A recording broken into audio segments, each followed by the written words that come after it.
Starting it right now. Bam. Hey, welcome to the live stream. Planning. Florida State landed Keon Coleman out of Michigan State, big time wide receiver transfer.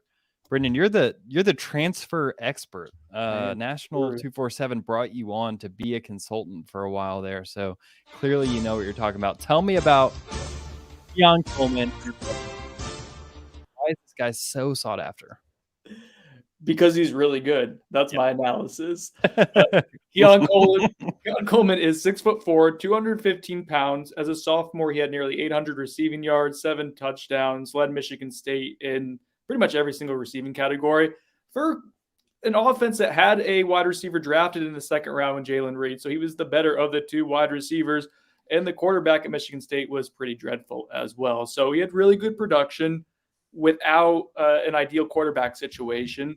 Has optimal measurables when you talk about size, and he's a former basketball player. Actually, was a scholarship basketball player at Michigan State as well. There's a ton of tools. He's a top 25 prospect in the transfer portal for a reason. I think he's like the fourth wide receiver, but it's not a whole lot of separating. He could make the argument that he could have been the best wide receiver in the transfer portal. Certainly the best player who was available at this stage in the process. So yeah, FSU hit a home run with getting Keon Coleman, beating out the former portal king, Lane Kiffin in Ole Miss, crown Mike Norvell. I think this salutes him for this cycle as the portal king. So hold on. Zach, stop counting his blinks. Get out of here, Zach. Stop doing it. I'm counting them. I like this kid's game. I think he was underrated in the transfer portal. I think he's better than the fourth best. I've been kind of on record saying that I thought he was maybe a top 10, top 15 receiver in the country. And I think AB would agree with me. Do you agree with that assessment, AB? Yeah, absolutely. What do you like about his game? It's just complete. He can run the entire route tree. He's got the speed to run a 9. He's got the speed to run a post. He's got the physicality to body DBs, get off of press. He can block, obviously, because he's a big physical player. He can win the jump ball. He can win 50-50 balls, back shoulder type stuff. And we're going to look at his heat map here in a little bit. I mean, it's insane. The entire sideline's just lit up because he's just a complete player. I don't think he's been asked to do a ton over the middle of the hasn't to win a ton in the middle of the field. So I think that's something that will continue to come along as maybe Mike Norvell tries to run some high-low stuff with some post-dig action. And we see Coleman work in the middle of the field a little bit with Johnny on some posts. So that's an area of his game where I think maybe they can unlock it a little bit. But he's rounded. He's a complete package. I'm going to say something that maybe some people are going to think is a bad take. I think he's better than Johnny. I don't think it matters because they're both on the same damn team, and woohoo, let's go. They're going to make each other better, but I think he might be more complete than Johnny Wilson. I think that's a fair statement. I think Johnny's more of a mismatch machine than Keon Coleman is. I agree with you that he's probably the better top to bottom receiver. Like if you're looking at a Madden ranking, he would be higher than Johnny would be, but Johnny's just an interesting tool in your toolkit, right? Like he's a 6'7" receiver. He's a matchup nightmare. So it's like they're different strokes for different folks. Hey, good show. We're talking ratings. I've got to ask Brendan, the expert NCAA mod player that he is. If you had to rank Keon Coleman, what would his ranking be? 92 off the top of my head. 92. Isn't he a 94 on? I think he's a 93 the 24/7 sports rankings, but we don't. I guess I've never thought of it of like just being a straight video game comp thing. That kind of makes sense if you think about it that way. I like that, AB. Ooh, yeah. We need to alert EA Sports that the 247 rankings need to be purely translated 1-to-1 to the video game when it comes out. I just hope they don't mess up the dynasty mode, guys. That's all I'm here for. Give me some NIL, baby. All right, so we're here because we did a scouting report. It's up on Noles 24/7. It's up on X's and Noles YouTube channel. Brendan did a scouting report also, same type of deal. he took a little bit of a different slant with it of kind of what we're going to talk about tonight with how Keon Coleman impacts the offense. There's obviously tons of coverage on Noles 24/7. I will ask everybody, if you are not subscribed, get over there and subscribe. If you are subscribed, make sure you get over there and click on everything and read all the amazing coverage that is out about him. But we're here tonight because we want to do kind of what we do. We're not going to use film. We figured we kind of did film already, but we do want to talk about how does Keon Coleman change things. That's really what it boils down to. We're going to take a look at some of his data here early. I want to say data, but I know people are going to get mad at me because that's not how you say it. It's data. I say data. You say data, really? Yeah, I think so. Data. Yeah, I feel like I say data. I don't know. I might be southern. We're going to take a look at kind of his analytical side, the analytical side of Keon Coleman, and then we're going to get the blackboard out and we're going to talk about just what it all is going to look like, what we think it's going to look like when he's plugged into this offense. So, Kev, you've got some fancy stuff. Brendan, I know you've got some fun stats also. Let's get into that. Let's talk about that and then go from there. Yeah, so I'm going to pull up my little chart here. Heat maps? Yeah, so I made the little heat maps. I'll try to make it bigger here. Actually, I don't know if that's very helpful, but so these are the heat maps. These are the heat maps of all of the different kind of relevant players, I think, to the passing game and kind of who I want to compare different people to. Up top, you have the kind of relative passing rates, the relative rates that in Norvell's offense that he uses. So yeah, you can't really see it super well here. There you go. So I'm going to zoom in. You could see what we talked about earlier. He's the 8th highest coach in terms of wheel routes. That's not super relevant to Keon Coleman today. What we'll see a lot is screens. He uses a lot of them. A decent amount of posts, the 22nd highest post rate in the country. He runs a good amount of go routes, but so does everybody else. But he doesn't run quite as many things over the middle of the field, like ends or slants, but you'll see kind of some of those popping up. So the first kind of comparison I wanted to make, well, first, I think we should look at Jordan Travis. This is the overall route. You see that, I don't think Norvell's passing tree is terribly complicated. I think it's pretty straightforward. You see a lot of go routes down the sideline. You see a lot of, like if you're looking at Jordan Travis's chart here, you see a lot of kind of slants and kind of digs over the middle of the field. And then you see a lot of work in the kind of screen area. So if you look at the bottom of the screen is the line of scrimmage. So you see that they work a lot of screens, a lot of goes, a lot of slants, and that's kind of reflected as well in the stats shown above.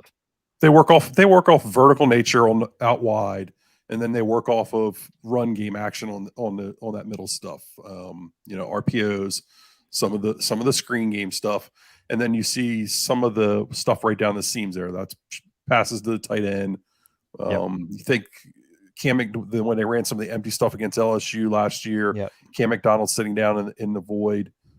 They like to do a lot of that stuff, but they're going to build their passing game off of verticals, right? I mean, that's kind of what they've been so far. Yeah, and you see with Johnny Wilson, they work down the sideline with him a lot. So you see this red towards the sideline and kind of intermediate towards the middle of the field. So Johnny's a true deep threat.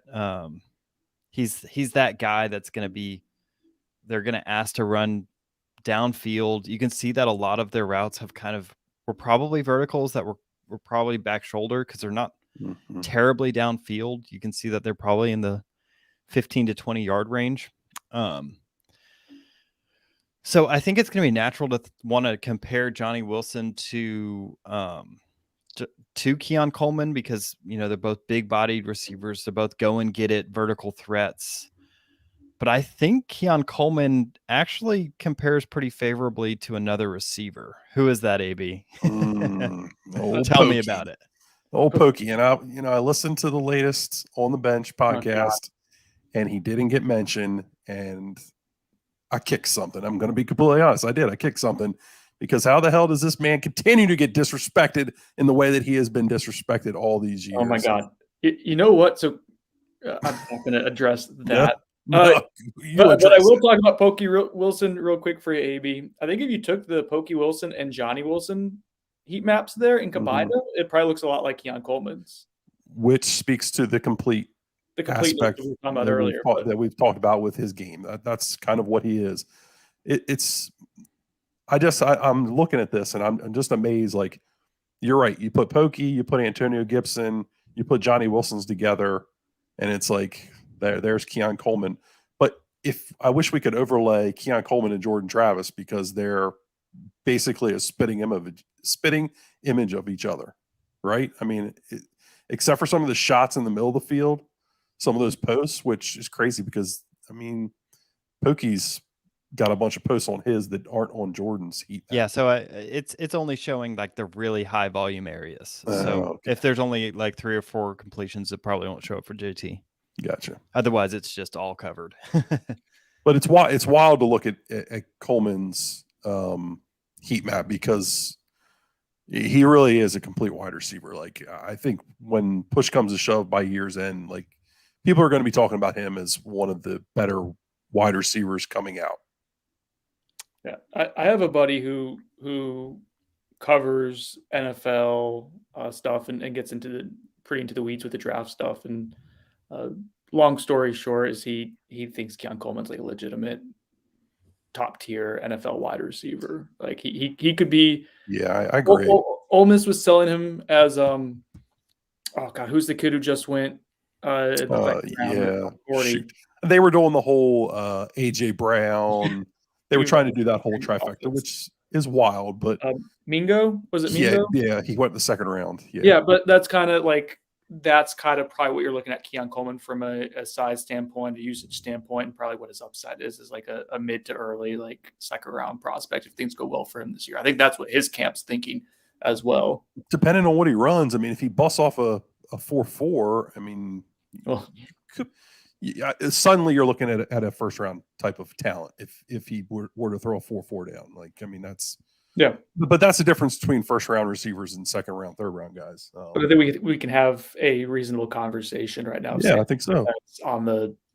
That's not far fetched to think that FSU is going to have 2 day 2 wide receivers drafted, which, remember where the wide receiver room was 2 years ago? Like this. There's a reason why everyone who covers this team right now is giddy and smiling, because you know you're going to be covering something potentially really fun with what they have on offense. They've changed the game completely for themselves by landing him. Mm-hmm. Yep. So I think we naturally kind of agree that Johnny's still probably going to be that like deep threat, that guy that you have to take kind of the top off the defense. He's probably a little bit more one-dimensional than Keon Coleman. But yeah, I mean, I see Keon Coleman getting those deep post routes that Pokey got last year. So think of the deep bomb in the Miami game or the trick play in the LSU game. I think those are going to Keon Coleman this year instead of Pokey Wilson. So here's my question to you.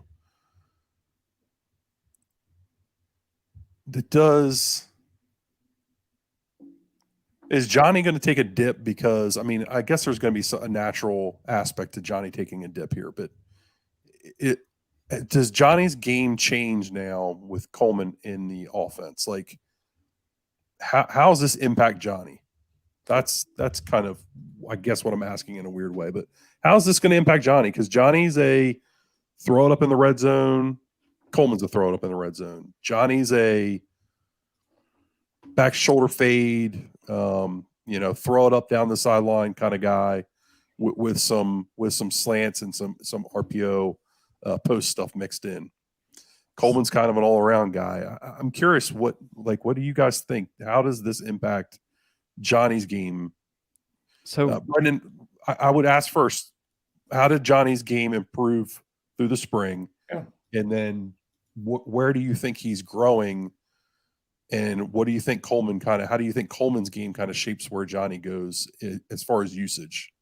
So Johnny did show a lot of signs of becoming a more well-rounded receiver in the spring. I saw him route running seemed a lot more just comfortable, more fluid, quicker feet. I'm not sure if that's just a matter of him getting more agile and strength training, that kind of stuff, or if him just being more confident and what he can do. Regardless, I thought we saw him work more towards the middle of the field and really, frankly, like just everywhere. Like he wasn't just that deep threat or fade pattern, back shoulder fade type of guy that we saw last spring and at a higher level this past year. So Johnny Wilson improving and becoming a more well-rounded wide receiver is like the expectation moving forward this season. I would contend that he may have been like one of the most improved players of the spring, just from what we saw last year, and he already had a really high bar.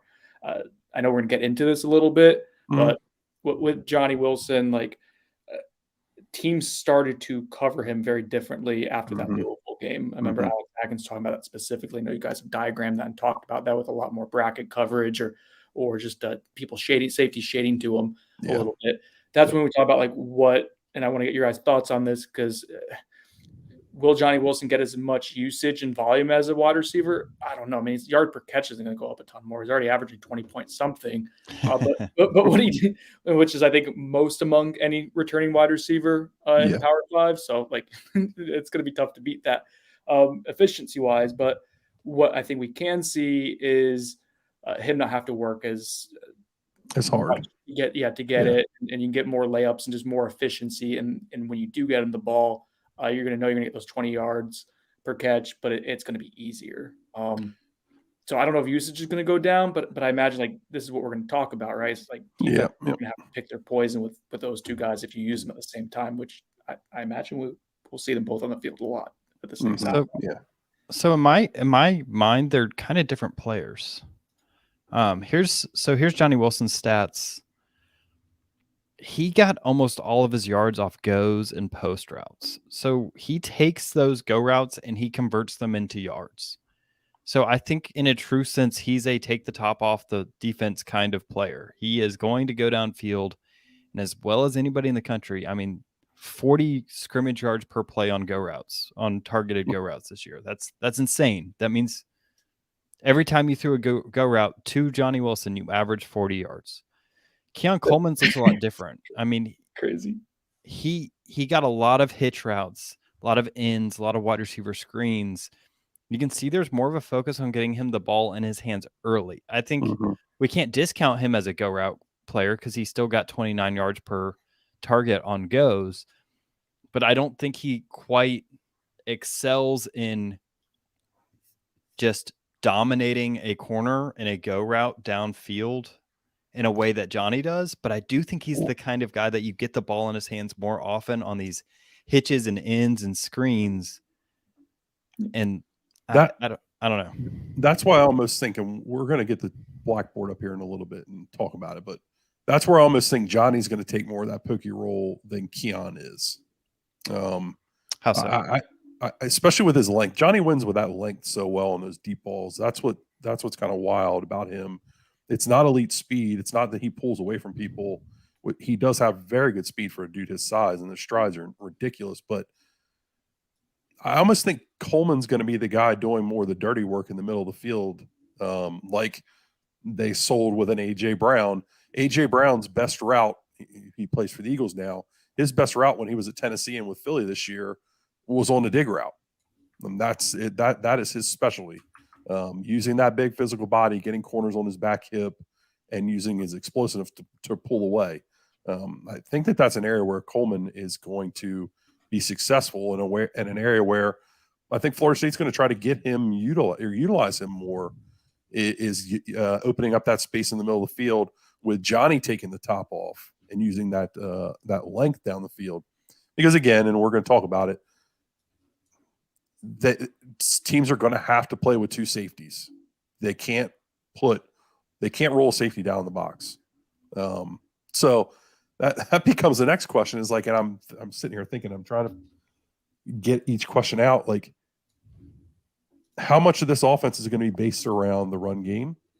Does it become focused on the passing game moving forward as opposed to the running game, which they've been very run centric with everything that they do?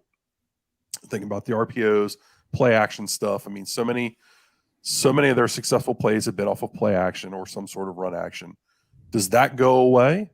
Are we now a throw it 40 times a game, run it 20 times a game type of team, which is more of a modern offense? The possibilities are just freaking endless. Maybe that's the reality. Mike Norvell is a Libra. He's born on October 11th. Oh my gosh, get up. Balance. Please. That means he is going to be balanced in every aspect of Get life. outta Or here. will attempt to be. So he will maintain. I know Mr. Air Raid in the top right corner wants it. He's just throwing it 50 times a game.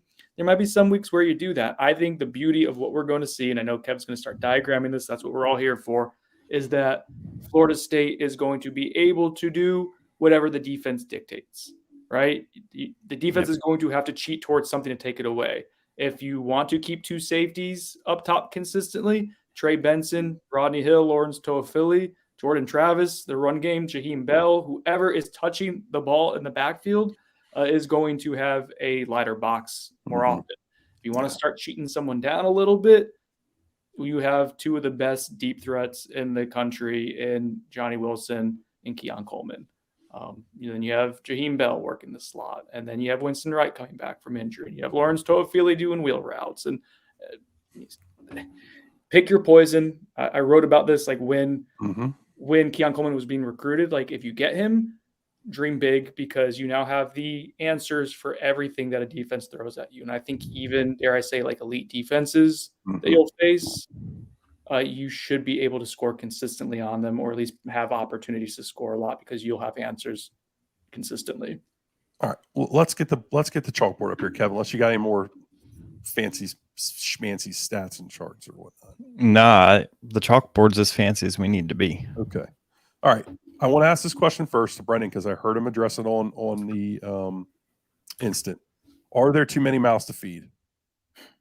So, people even in the chat are asking like, "Oh, what's going to happen to Kentron Portier? Like, what's going to happen to Darion Williamson?" Like, you can only play so many at once, and you want to get guys into rhythm. I think that's what I worry about. Like, you're going to be able to win a lot of games by a lot of points this year. Guys are going to be able to play a decent amount.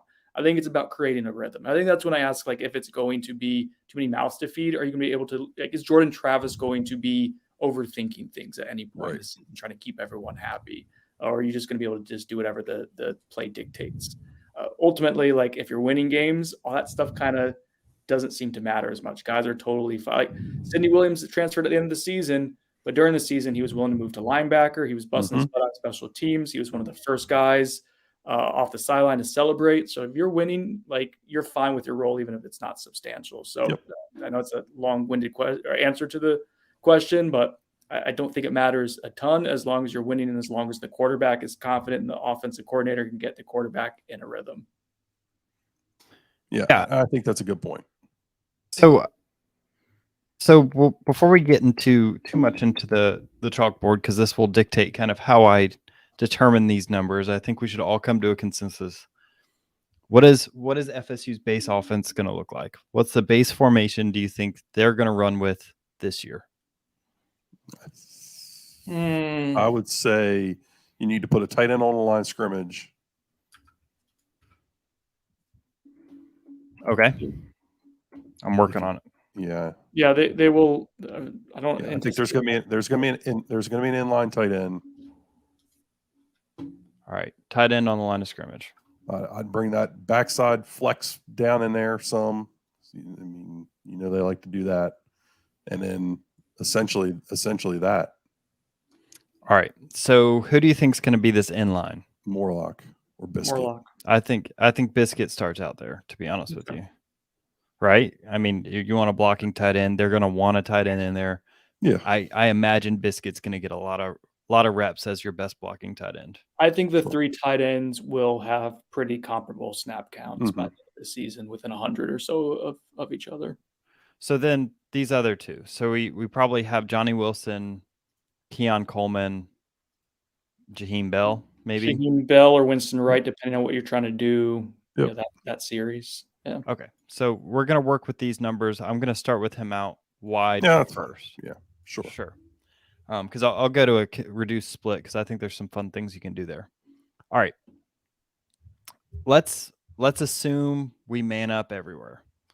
So That implies we got man across the board, right? And that's because, as Brendan wrote, Keon Coleman and Johnny Wilson were how good against zone coverage? Oh, they were zone beaters. Let's see, I got it in front of me here. So Keon Coleman was very good against zone coverage, especially deep routes. We're talking about them being able to break a deep shell. Coleman on deep routes had 528 receiving yards out of his 798 against zone coverage, and his average air yards per target was 12.85 yards, which was in the 78th percentile, which is very good. Johnny Wilson, his yards per catch versus zone coverage was in the 98th percentile nationally at 20.8 yards per catch, and his air yards per target for zone coverage was 16.75, which was in the 97th percentile. So, and if we get into it, just because I have it in front of me here too, good luck pressing those guys. Coleman had 403 receiving yards versus press coverage. That was 8th nationally. Johnny Wilson was 11th at 384 yards versus press coverage. So, yeah. And Coleman was legitimately beating like first round day one talents that went in the NFL draft this year. Again, just a quarterback that was not very good. Was not very good. What? I will not accept Peyton Thorne slander. Just kidding. I will. He's trash. So, okay, we got man across the board. I think briefly, the reason why zone's not going to work very well is it ensures that you're going to get man coverage. So there's no zone that I know of where you're going to, like, if this is cover 3, you basically have man on the outside. It turns into man. Yeah, no. It turns into man. If it's cover 4, it turns into man. So you're going to automatically, if you go zone, you're going to run into this issue, the same issue I'm about to talk about. So basically the issue is if you stay man and you keep one safety over the top, right? Well, now I've got man coverage across the board. If say you have a good corner, I doubt you have your number 2 corner can match up with Johnny Wilson or Keon Coleman. Man on with no help. That's just not going to happen, right? So if we're man across the board, you're going to want to have 2 safeties. So that means that it's going to look more like this. So we'll probably see a fair amount of cover 2 man if teams are trying to stop the pass, right? That way you can cap Keon Coleman and Jaheim Bell on some level, and you can cap Johnny Wilson. So that's got to be your answer to this defense if you're trying to stop the pass. What does that mean you're giving up, Kev? Well, essentially that means that now I have a hat on a hat inside of the box, right? With 2 safeties back, that means that now every offensive lineman has 1 person to block on the defense. And that means that there is no one to account for the ball carrier.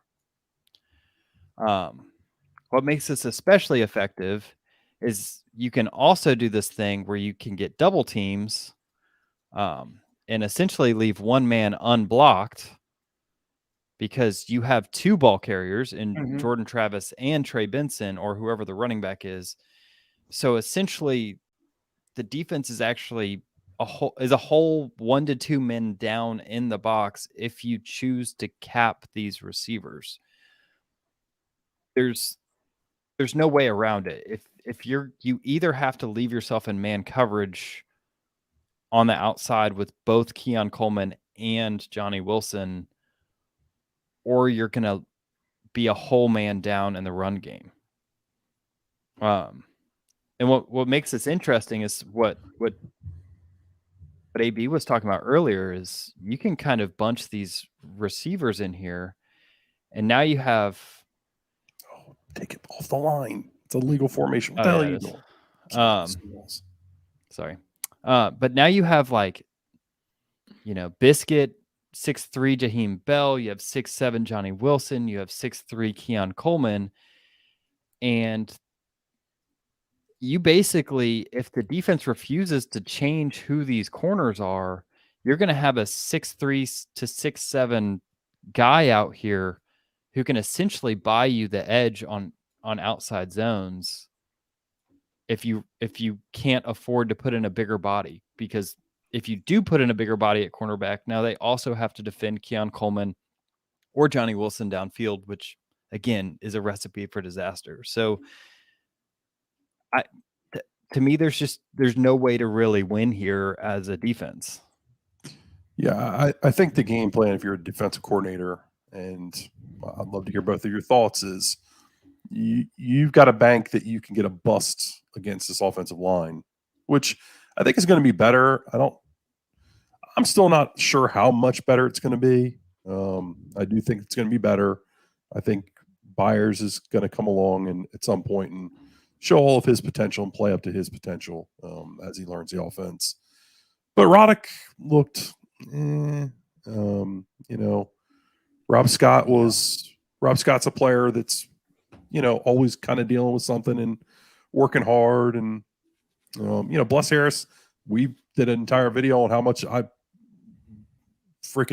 loved him, like Chris Nee loves him some Jeremiah Byers. Hopefully not to that extent. But, it's got to go out there and get proven. I mean, but the reality is we're talking about a 2-game season kind of for the most part. It's going to be, what's LSU going to do against you? What's Clemson going to do against you? I mean, those are the 2 games that we're really kind of talking about here. So LSU, what were they last year, Kev? I mean, they played a lot of two shell, didn't they? And just kind of rushed before. LSU? Yeah. Sorry. Yeah, they played, I mean, they're a cover 3 team. They played a lot of just kind of soft zone. And they were trying to just catch in the run game. And FSU took them over the top a couple times early. I don't really know what they switched to in the second half off the top of my head, but we know Pokey hit them on the one. Right. Run game was successful. Jordan had a couple runs that were successful. I'm trying to think of the other touchdowns in that game. There was the deep touchdown to Pokey were with the targeting call. Then there was the trick play touchdown to Pokey. And then I think he had one more touchdown or 2 more touchdowns. So if a team put the blackboard back up there, if a team Lundy touchdown that game. Yeah. If LSU wants to run cover 3, what's that going to look like? Because again, This is game 1. Beating LSU and beating Clemson are the 2 games that we are going to spend most of our focus on this offseason. For what it's worth, LSU did lose 4 defenders who were drafted. Now, they'll still be very good on defense. But yeah, they're going to have Mason Smith back, obviously, on the interior. Their D-line's always going to be pretty good. Harold Perkins might be one of the better players in the country. We'll see if he can follow up his Mason Smith's going to give problems.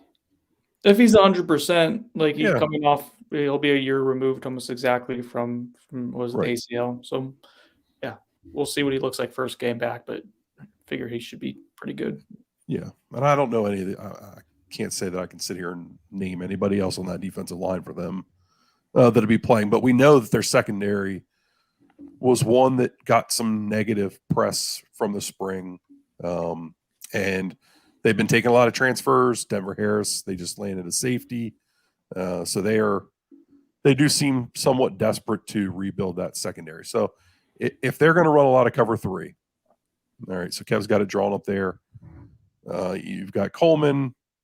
First off, if they're going to run a lot of cover 3, you're going to throw the football, right? Yeah, I mean, that's the natural.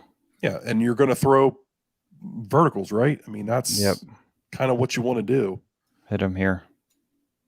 So split that safety, really. Again, it just plays to the strengths. Now, Harold Perkins is an elite athlete, but if you're going to have him trying to cover down the field, your run game's got to win you football. Your run game's got to go win you the football game, right? I mean, if you're going to be bailing, you're going to be loose. You've got to be able to run the football.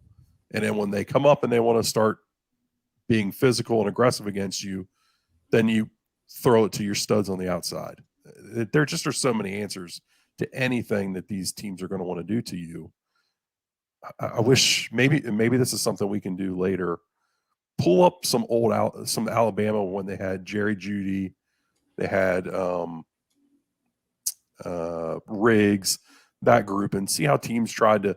Not that I'm comparing this wide receiver core to that one. Those are all day one guys, but get a sense of what teams try to do to defend that offense and try to get an idea of what we might see. Because I think LSU played them that year. Obviously, it's an entirely different staff, but teams are always going to look and try to find different ideas. So might be something for us to do in the offseason. Yeah. I mean, it honestly really depends on the strength of the defense, right? So I think LSU is going to try to trust their front line. And so they're going to try to play with two safeties back and try to really protect their secondary. I mean, I think that's what Clemson's going to do. They're going to trust their defensive line. It's what they've always done. And if they truly had one guy that could kind of get in the backfield and kind of disrupt things, then that is the potential weakness that FSU has. The only problem with that is I think that you'll be able to bring in tight ends when you need to help double down on elite defensive ends if they're giving you problems. And they're going to figure out ways to get kind of angles in the running game. And so I think really what this does is you saw NC State, and I'm going to break down the NC State game in depth because that game is so fascinating to me. In the NC State game, really part of the reasons you lost was Johnny Wilson had a bad game, and you didn't have that guy that could win when they decided to be aggressive and stack the box.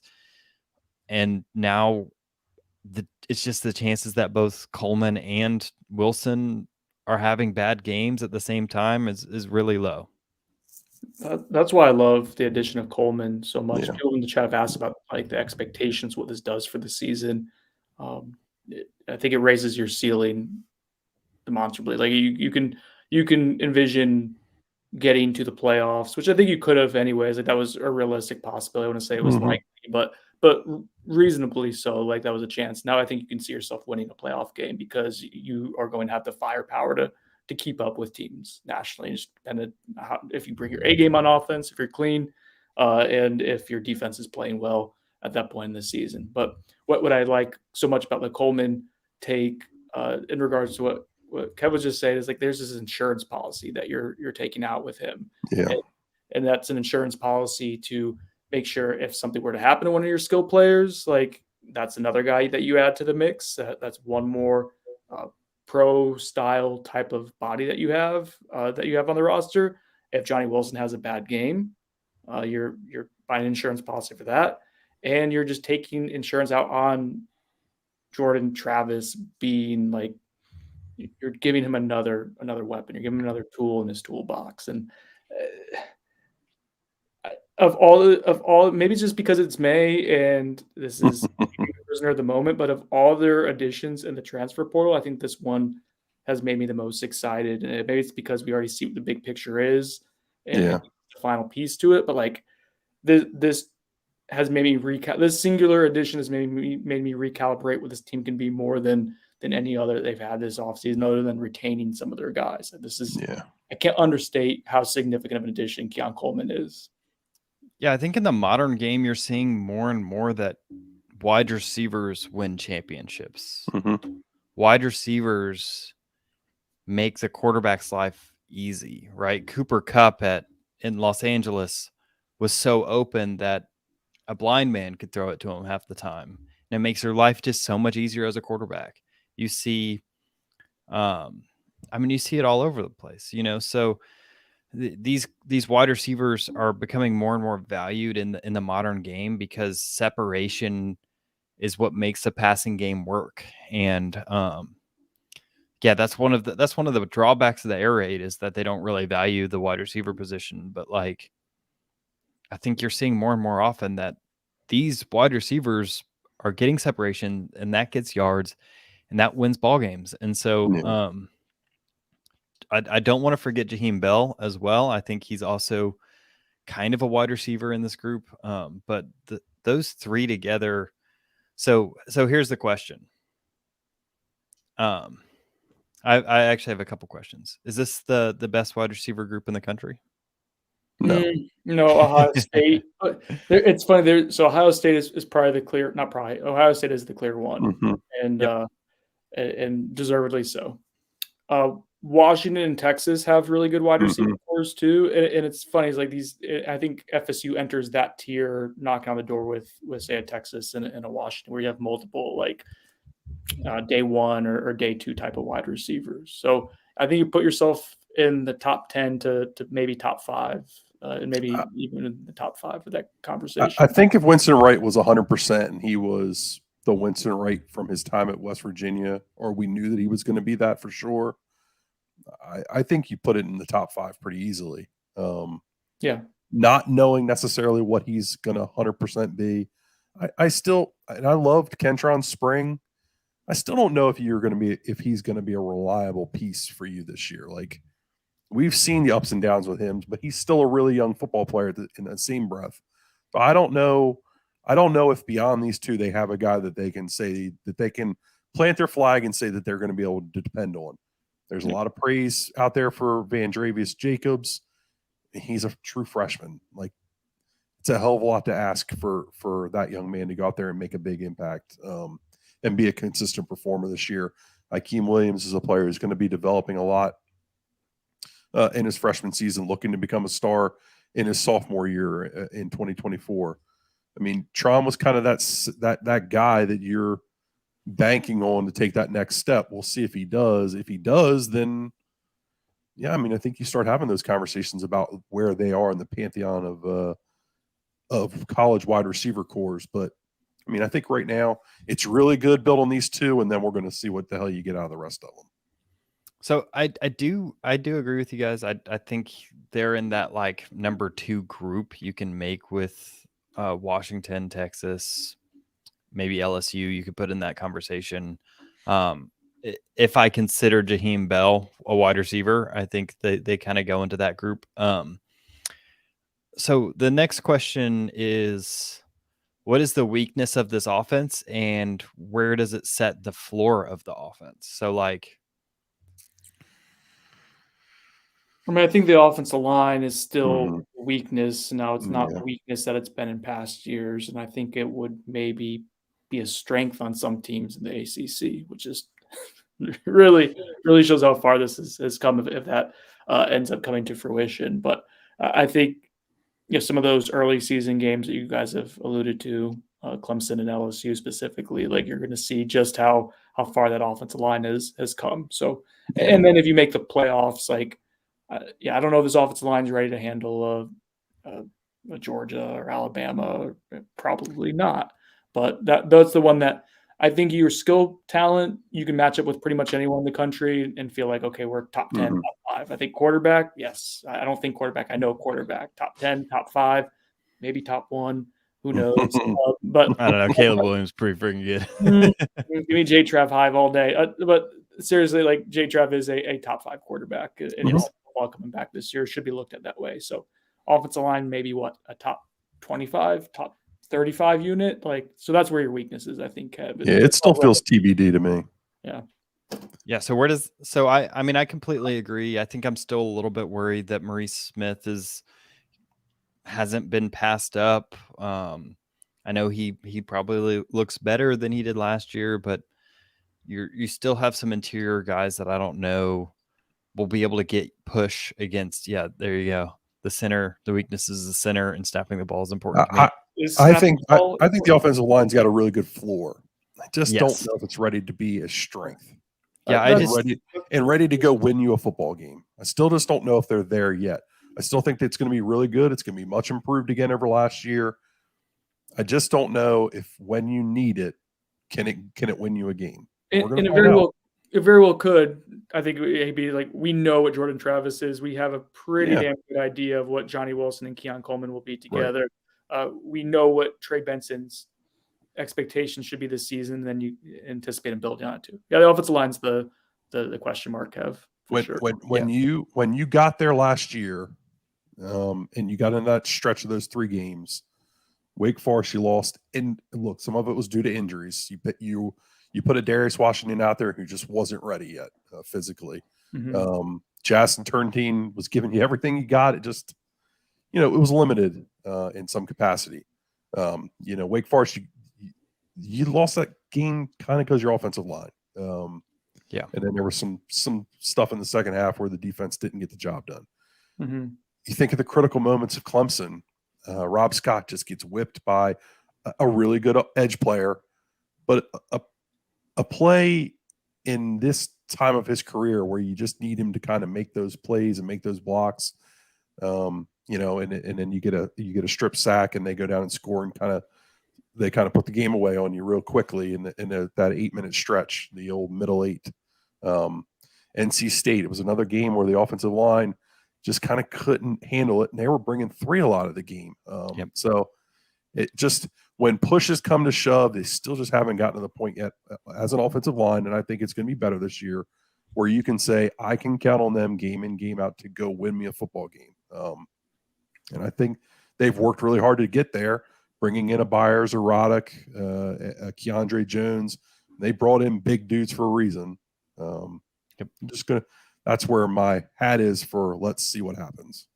Yeah, I think when and if you face that team, and I think there's only 3 of them in the country that can that can limit Keon Coleman, Jaheim Bell, and Johnny Wilson all at the same time.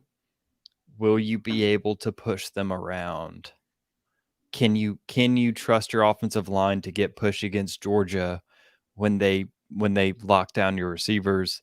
Yeah, I don't think you're quite there yet, to be honest, on the offensive line. And I think that's the difference between me saying that this is a playoff team and this is a team that I think could beat Georgia. But they're also on a different level. And I think I think the fact that we're talking about this right now is kind of insane. Yeah, it's exciting.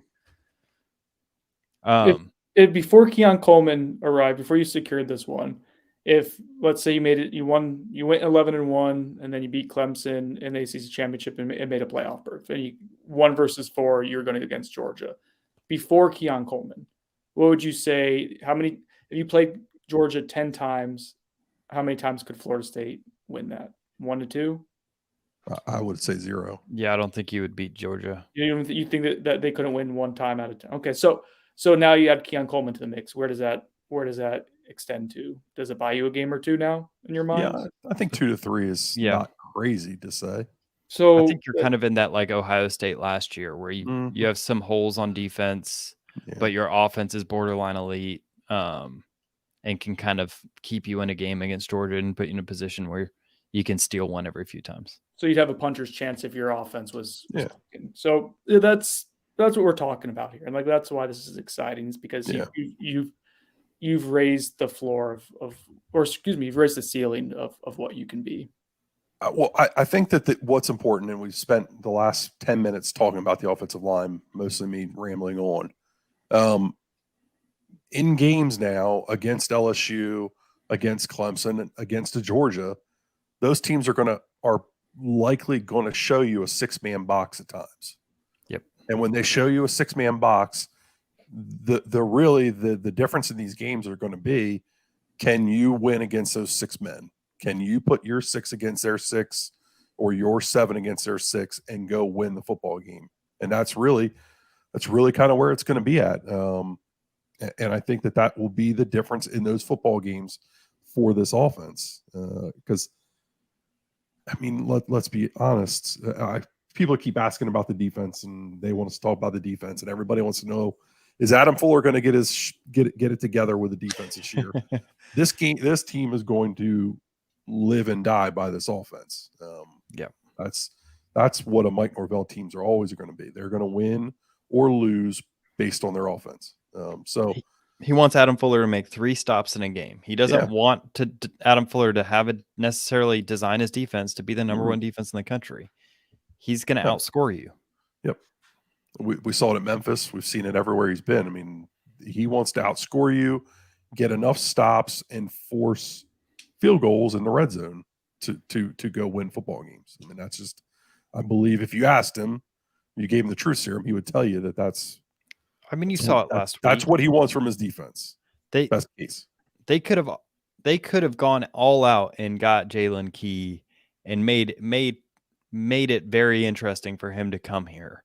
But instead, they divested resources in another offensive weapon. Like, I'm not saying they would have definitely gotten Key, but like they put more resources in a position group they didn't need to make the offense go from great to elite than they did to put it to shore up a potential hole on defense. So you see kind of just in that little move, there's a subconscious like Adam Fuller isn't going to get the resource. No defensive coordinator while Norvell is here is going to get the amount of resources that the offense is going to get. Just like an offensive coordinator at UGA isn't going to get the resources that the defense is going to get. It's just not the priority of the head coach. I also think there's something, Kev, with that in mind. I think there's something to that, but like there's also like a dynamic of positional value too, right? Like, and you're talking about, again, potential NFL day 2-ish draft pick at wide receiver. What on defense would have been available, like even remotely close to that level of value? Yeah, it would have to be an elite defensive end. Defensive end or an elite cornerback or a Derwin James-ish safety, which is not showing up in the transfer portal. So this was an opportunity that was too good, that presented itself, that was too good to pass up. I think that was part of what we're looking at too. And also, like I've talked about a lot, strengthening strengths. Like I love the idea of again, that insurance policy on offense. Key was a floor raiser. Coleman was a ceiling raiser. And in a year, you're all in. You go get the ceiling raiser. You can get a third safety. Like I know people are really wringing their hands about it. And like, is it wringing your hands? Yeah. That sounds good to me. We're doing this. We're not an English podcast. It is the third safety. And while it's important and it's your biggest need, it is the third safety. Mm-hmm. Listen to what I'm saying for the people who are hyper focusing on this. It is the third safety. If you need to find a warm body, you can find one, and they probably will. I believe they have one more scholarship left. Whether it's in a week from now, whether it's in a month from now, they will probably be able to find a third safety. Or if they go through the offseason and they don't, and they determine that there isn't someone who's going to help them, they can probably convince a cornerback on the roster to play safety some during the season. Agreed. All right. Before we get out of here, because we're at 52 minutes and 200 people are in here watching us talk Florida State football amazingly. Thank you so much. We love all of our subscribers. You guys always show up. It is much appreciated.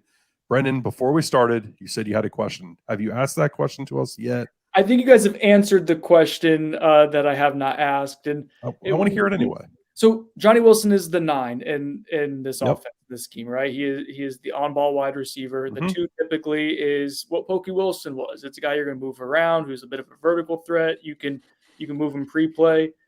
We assume that Keon Coleman is going to play that, right? Like, and he is going to. I know he doesn't fit the prototype, but he's so good that you're going to find a way to make it work with those 2 on the field at the same time. Is that fair? Yeah. Yes. I would argue, now that you're asking this question, that we will see more double wing formations from them this year. What does that look like?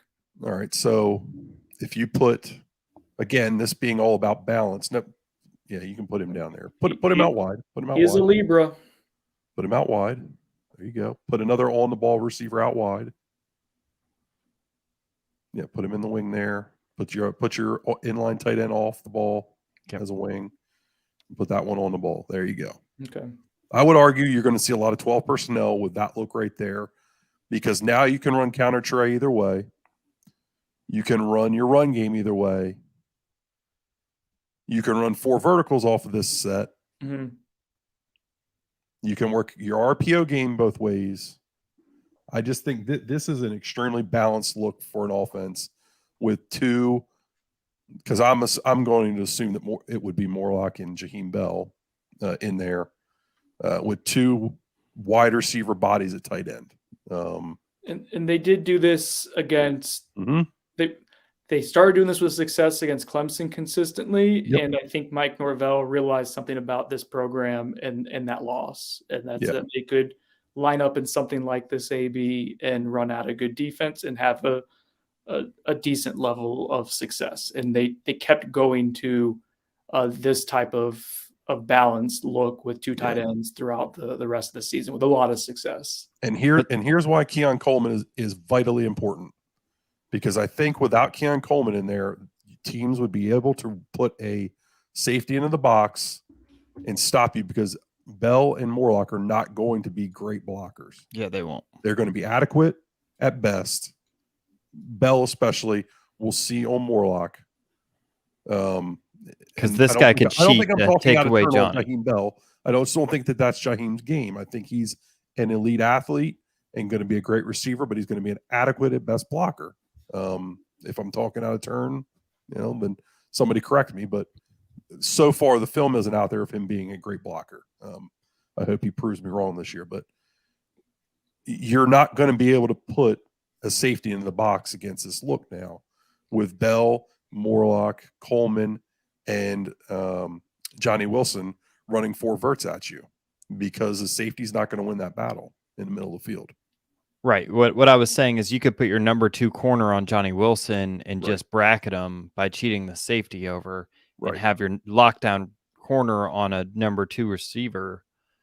Now you can't do that because these are both number 1 guys. Another interesting thing to watch out for is they went towards this when they couldn't get a running game going against Florida. Mm-hmm. They went to the stack look. So this might be interesting. This really forces the defense to kind of, to give their hand, right? So like, I mean, you have to kind of 2v2 at least on these guys out wide. Yeah, especially with the size. But like, I mean, now you have Jaheim Bell and Kyle Morlock getting to block 1-on-1, and then a safety has to come down and tackle, Keon Coleman or Johnny Wilson in space. Like, this is a nightmare to have to defend. And or Kev, flip it and you let Jaheim Bell get the ball and run after the catch. He played running back last year, or you can take him and put him in the backfield as a 2 running back set. All this stuff, like if you wanted to go tempo, like this is the dream big part of this that is legitimately exciting. And these are the areas where Mike Norvell and Alex Atkins are going to make their money this year, of not overthinking it. Like it would be really easy to get on a chalkboard and draw up 7,000 plays that you can run this year with this skill set and these skill position players. What's going to be important is they keep their core philosophies and keep it simple and run their offense with these guys and just keep finding ways to attack a defense with their playmakers. So I mean, it's an offense built for playmakers. They've got a shitload of them. Good show. Yeah, I mean, I think you can kind of look back. I don't know if I have time to pull this up, but you can look back on Memphis. What FSU is to the entire country this year is what Memphis was to the AAC in 2019. They were just overloaded with offensive talent that other teams couldn't touch. And if you look back on that season, what did they do? They gave screen passes to their skill players. They threw the ball downfield to their skill players, and they ran a lot of counter and outside zone. Like they did those 3 things, and they just let their players play in space, and that's what they're going to do. And I don't think they're going to change anything up. I mean, that's how they've done it every year. And you're going to see a lot of screens. You're going to see a lot of goes. And you're going to see a lot of runs. Yep. And I think on that note, you're going to see a lot more of us the rest of this summer coming up. We're almost to June already. It's hard to believe. We're like, 3 months out till spring ball till summer ball starts. Fall camp will be here. It's coming up. We're like 100 days away from football season. Yeah, it's going to be here before we know it. We're going to try to continue to put out some great stuff here. And obviously, at Noles 24/7, there will be straight fire content all the time, because that not so subtly gray-haired gentleman down there in the bottom box is always typing. Show the beard. Don't worry, I got it too. It's in there. Yours looks a little bit more gray since the last time I've hopped on here. It's only been a couple months. Listen, it's just growing out. Yeah, we're driving 4 hours to get a dog tomorrow. That's why it's getting gray. So for myself, the assistant to the traveling O-line coach, Kev, the film guy, Brendan, he's fueled by Chattanooga whiskey at all times. They're not our sponsor, but we're going to shout them out anyway, because, hey, go drink some. We're going to get out of here. We hope everybody learned a little something tonight. Had fun talking about the Florida State offense. I think what Trey would say, keep chopping